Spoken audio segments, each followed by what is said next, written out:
আবহাওয়া অফিসের আগাম সংবাদ বিশ্বাস করা যাবে কিনা? আবহাওয়া অফিস যে আবহাওয়ার আগাম বার্তা দিয়ে থাকে সেটা বিশ্বাস করাতে কোনো অসুবিধা নেই। অনেকে মনে করেন যে এটি বিশ্বাস করলে গায়েবের খবর কেউ দিল সেটাকে বিশ্বাস করলো, অতএব জ্যোতিষীর দেওয়া ভবিষ্যৎবাণীকে বিশ্বাস করা যেরকম ঈমান হরণকারী, আমল নষ্টকারী, কুসংস্কার, এটাকে অনেকে কুসংস্কার মনে করেন। দুটি আসলে সম্পূর্ণ ভিন্ন বিষয়। আবহাওয়া অফিস যে আবহাওয়ার আগাম বার্তা আমাদেরকে দিয়ে থাকেন সেটা তারা বিভিন্ন আলামত দেখেন, আবহাওয়ার গতি প্রকৃতি অ্যানালাইসিস করে আগাম তারা বিভিন্ন প্রযুক্তির মাধ্যমে জানতে পেরে সেটা আমাদেরকে তারা জানান। অতএব আপনি কারোর জুতার আওয়াজ শুনে বুঝতে পারছেন যে অমুক আসছেন, অথবা কারোর গলার আওয়াজ শুনে বুঝতে পারছেন অমুক আসছে, তারপর ধারণা করে আপনি তাদেরকে বললেন যে সম্ভবত অমুক এসছে। এটা যেরকম কোনো অদৃশ্যের সংবাদ দেয়া নয়, বরং আপনি আপনার যে আলামত বা নিদর্শন দেখেছেন সেটার উপর ভিত্তি করে আপনি বলেছেন। অতএব এটা সম্পূর্ণ হাওয়া থেকে বলা নয়, বিধায় আবহাওয়ার আগাম সংবাদ বিশ্বাস করলে কোনো প্রকার অসুবিধা হবে না। কোনো মুসলমান যদি টানা 3 জুমা আদায় না করেন তাহলে তাকে কি মুসলমান বলা যাবে নাকি অন্য কিছু বলতে হবে? এ বিষয়ে রাসূল আকরাম সাল্লাল্লাহু আলাইহি সাল্লামের হাদিসগুলোকে আমরা একত্র করলে দেখতে পাই, কোন কোন হাদিসে তিনি বলেছেন 3 জুমাকেও তরক করলে আল্লাহ রাব্বুল আলামিন তার অন্তরকে মোহর মেরে দেন, অর্থাৎ তার অন্তরে ভালো মন্দ নিরূপণ করার ক্ষমতা আর থাকে না, সেটা নিষ্ক্রিয় হয়ে যায়। এটিকে মুনাফিকের অন্তরে রূপান্তরিত আল্লাহ তাআলা করে দেন। এই ব্যাখ্যা করেছেন ইমাম মানাবী রাহিমাহুল্লাহ সহ অনেক মুহাদ্দিসিন কেরাম। কোন বর্ণনায় পাওয়া যায় যে টানা 3 জুমার কথা তিনি বলেছেন, অর্থাৎ লাগাতার যদি কেউ 3 জুমা তরক করেন তাহলে সেক্ষেত্রে তার জন্য এই ভয়াবহ বার্তার কথা নবী সাল্লাল্লাহু আলাইহি ওয়াসাল্লাম জানিয়েছেন। একজন মুসলমানের জন্য এটা অত্যন্ত বড় ধরনের সতর্কবার্তা। তার অন্তরে হেদায়েত গ্রহণে অনুপযুক্ত হয়ে যাওয়া এটি তার জীবনে সবচাইতে বড় দুঃসংবাদ বলা যেতে পারে। এই হাদিসের আলোকে অনেক ভাইরা জানতে চান যে করোনা প্যান্ডামিকের মধ্যে অনেকে টানা 3 জুমা বা ততোধিক জুমা সালাত আদায় করতে পারেন না। কেউ হয়তো কোভিডে আক্রান্ত হয়েছেন, হাসপাতালে বেডে শায়িত আছেন, তিনি সালাত পড়তে যেতে পারেন না মসজিদে, বা কেউ এমন কোনো জায়গা আছেন যেখানে জুমার সালাত আদায়ের ব্যাপারে নিষেধাজ্ঞা আছে এই প্যান্ডামিকের কারণে। তেমন অবস্থায় যদি 3 বা ততোধিক জুমা তারা আদায় করতে না পারেন, তাদের জন্য একই কথা প্রযোজ্য হবে কিনা? তাদের জন্য এই বিষয়টি প্রযোজ্য হবে না। তারা ইনশাআল্লাহ বিইذনিল্লাহ এই হাদিসের আওতা মুক্ত থাকবেন, এই হাদিসের আওতার বাইরে থাকবেন, যেহেতু তাদের শরীয়ত গ্রাহ্য ওজর রয়েছে। কারণ তিরমিজি, আবু দাউদ এবং নাসাইর বর্ণনায় নবী করিম সাল্লাল্লাহু আলাইহি ওয়াসাল্লাম তাহাউরান শব্দটি ব্যবহার করেছেন, যার অর্থ হলো যদি টানা 3 জুমা কেউ তরক করেন অলসতাবশত, অবহেলাবশত, তাহলে সেক্ষেত্রে তার জন্য হাদিসের সতর্কবার্তা কার্যকর হবে, তার অন্তরকে আল্লাহ তাআলা মোহর মেরে দিবেন। আর যদি কেউ শরীয়ত গ্রাহ্য ওজরের কারণে করেন সেটি ভিন্ন কথা। ইবনে মাজাহ হাদিসে আসছে মিন গায়রি যুরুরা শব্দটা, যার অর্থ হলো শরীয়ত গ্রাহ্য যে প্রয়োজন আছে সেটি ছাড়া যদি কেউ 3 জুমা নিছক অলসতাবশত তরক করেন তাহলে তার অন্তরকে আল্লাহ তাআলা মোহর মেরে দেন। এখন এই অন্তরকে মোহর মেরে দেয়া বলতে কি লোকটি বেঈমান হয়ে যায়? এ ব্যাপারে বিশুদ্ধতর মত হলো না। এর উদ্দেশ্য তিনি বেঈমান হয়ে যাওয়া সেটি বোঝানো নয়, বরং এর দ্বারা উদ্দেশ্য হলো সর্বোচ্চ সতর্কতা অবলম্বন যেন করতে পারে মানুষে বার্তা দেওয়া। আল্লাহ রাব্বুল আলামিনের নির্দেশ পালনার্থে প্রতিদিন 5 ওয়াক্ত সালাত প্রত্যেক ইমানদারের জন্য অবশ্য কর্তব্য। কেউ যদি ইচ্ছাকৃত সালাত ত্যাগ করেন, সেটা 5 ওয়াক্ত সাধারণ সালাতও যদি ত্যাগ করেন, তাহলে সেক্ষেত্রেও তার ঈমান নিয়ে সন্দেহ করেন অনেক স্কলারগণ, অনেক ইমামগণ। সেখানে জুমার সালাত আদায় করবেন না, তাও টানা 3 জুমা, এটা কোনো ইমানদারের জন্য মানানসই বা গ্রহণযোগ্য হতে পারে না।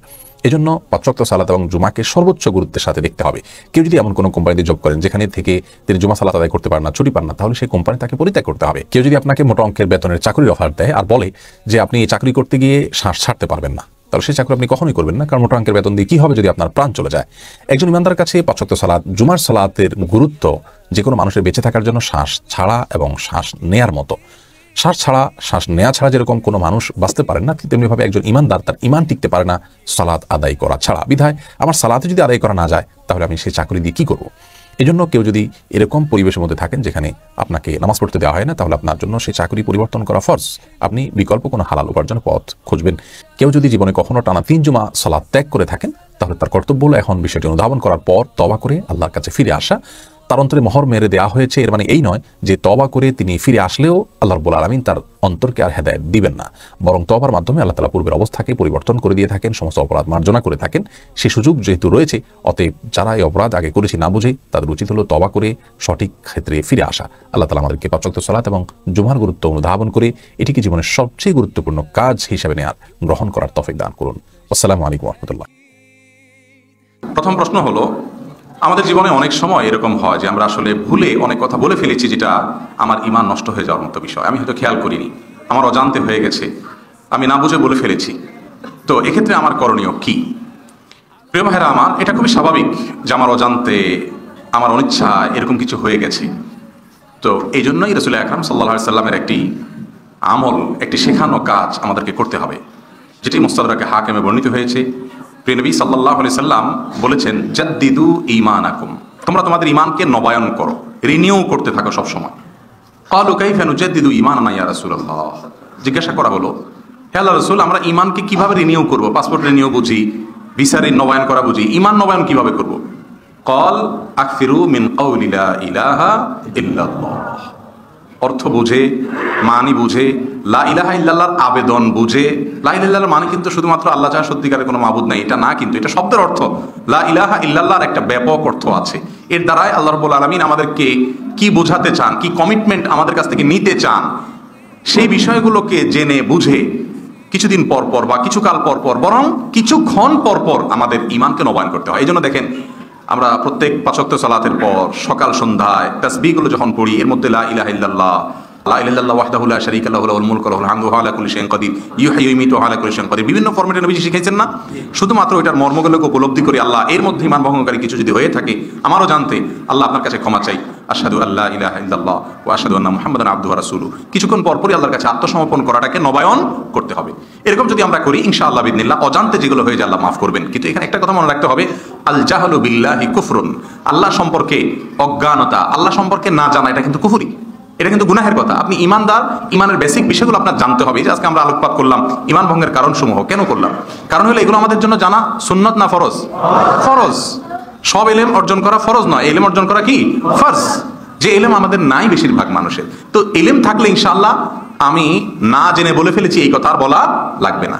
এই জন্য না জেনে বলে থাকার কারণে আল্লাহর কাছে তওবা করতে হবে, বেশি বেশি ইমানকে নবায়ন করতে হবে ইনশাআল্লাহ বিইذনিল্লাহ। আল্লাহ সম্পর্কে অজ্ঞানতা আমাদের সমাজের অনেক তথাকথিত বড় বড় শিক্ষিত মানুষেরও আছে। আমরা অনেক সময় শুনি বা পত্রিকা পাতা দেখি, কোন একজন বড় নামকরা ব্যক্তি, যাকে অনেক বড় জ্ঞানী মানুষ মনে করি আমরা, আসলেও তিনি জ্ঞানী জাগতিক দিক থেকে, আল্লাহ তাকে অনেক নলেজ দিয়েছেন, হয়তো বলে ফেলেন যে আল্লাহ আসলেও এটা পারবে না, নাউজুবিল্লাহ। এরকম কথা আমরা বলি কি বলি না বলেন? এটা তো ইমান ভঙ্গকারী বিষয়। তার মানে আল্লাহ কাদির, আল্লাহর যে আসমা এবং সিফাতের সম্পর্কে বিশ্বাস স্থাপন করা, তাওহীদুল আসমা ওয়াস সিফাত, এটা তাওহীদের প্রকারগুলোর মধ্যে একটা প্রকার। যদি আল্লাহ রাব্বুল আলামিন সর্বময় ক্ষমতাকারী, তার জন্য অসম্ভব বলতে কিছু নাই, এটা যদি আপনি বিশ্বাস না করেন, না জানেন, এই জন্য আল্লাহ বলেছেন ফাআলাম আন্নাহু লা ইলাহা ইল্লাল্লাহ, আল্লাহ ছাড়া সত্যিকারের কোনো মাবুদ নাই, যে এই কথার ইলম অর্জন করেন, ইমানের ইলম অর্জন করেন। ইমাম বুখারী রাহিমাহুল্লাহ এই আয়াতে বলেছেন বাবুল ইলমি ক্বাবলাল কাউলি ওয়াল আমালি বিহি, ইলম আমল পরে, আমল পরে। এমনকি ইমানের ক্ষেত্রেও আল্লাহ লা ইলাহা ইল্লাল্লাহ আগে বলছেন ফাআলাম, আগে ইলম।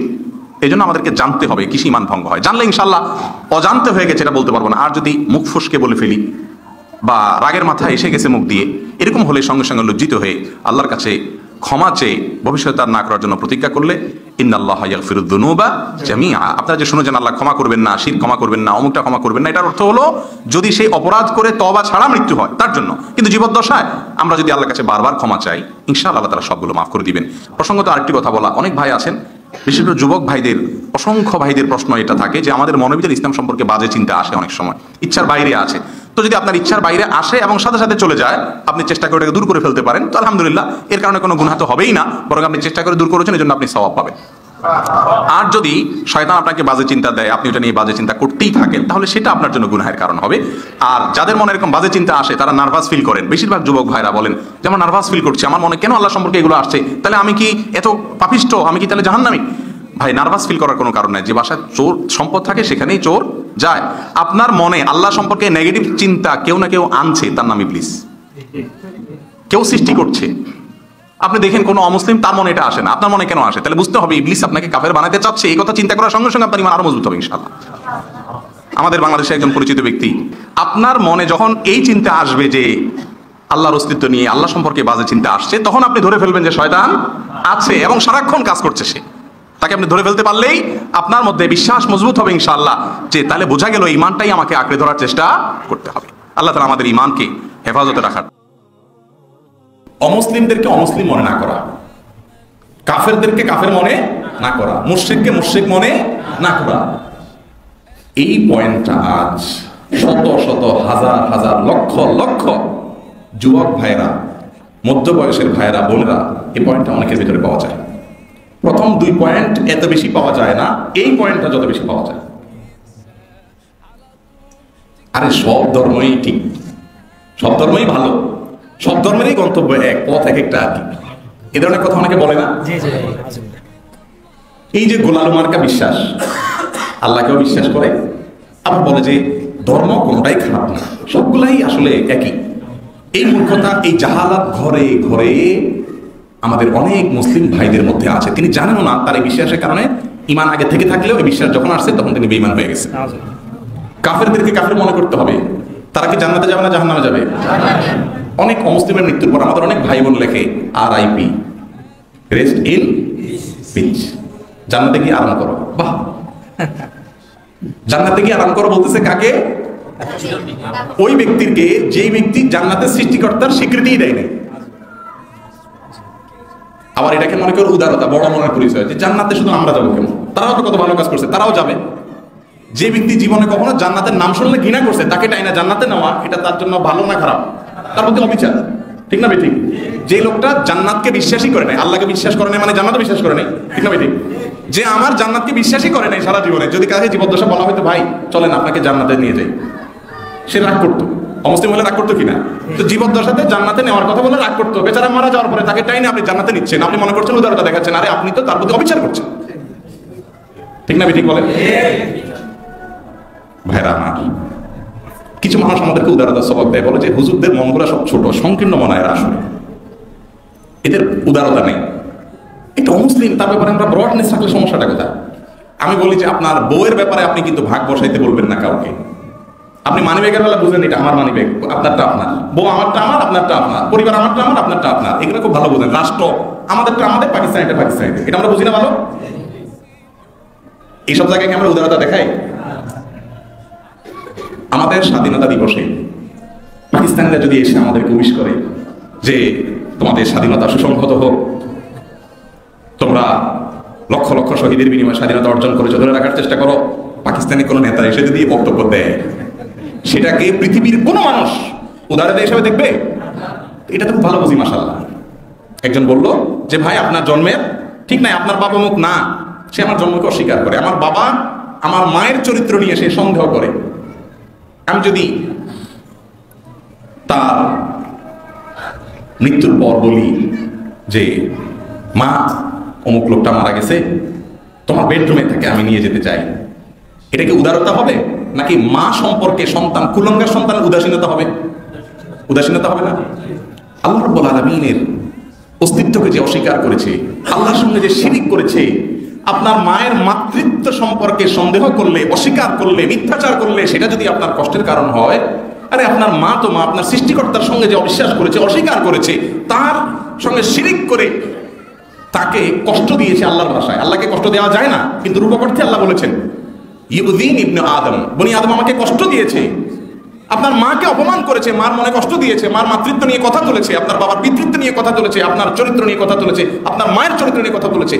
আপনার কিন্তু তার প্রতি কখনো উদারতা আসবে না। তার অবস্থান সে থাকবে, আপনার অবস্থানে আপনি থাকবেন, আইন হাতে তুলে নেবেন না, এতটুকু হতে পারে।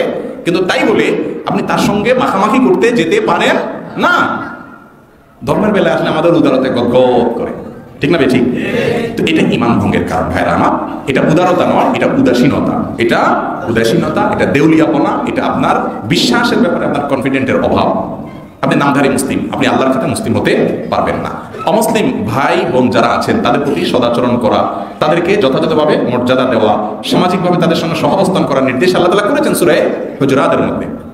আল্লাহ ইরশাদ করেছেন, লা ইয়ানহাকুমুল্লাহু আনিল লাযিনা লাম ইউকাতিলুকুম ফিদ-দীন ওয়া লাম ইখরিজুকুম মিন দিয়ারিকুম আন তাবাররুহুম ওয়া তুকসিতু ইলাইহিম ইন্নাল্লাহা ইউহিব্বুল মুকসিতিন। আল্লাহ রাব্বুল আলামিন তোমাদেরকে নিষেধ করেন না অন্য ধর্মের মানুষ অমুসলিমদের সাথে সদাচরণ করতে। আল্লাহ নিষেধ করেন না, বরং সদাচরণকারীকে আল্লাহ তাআলা ভালোবাসেন।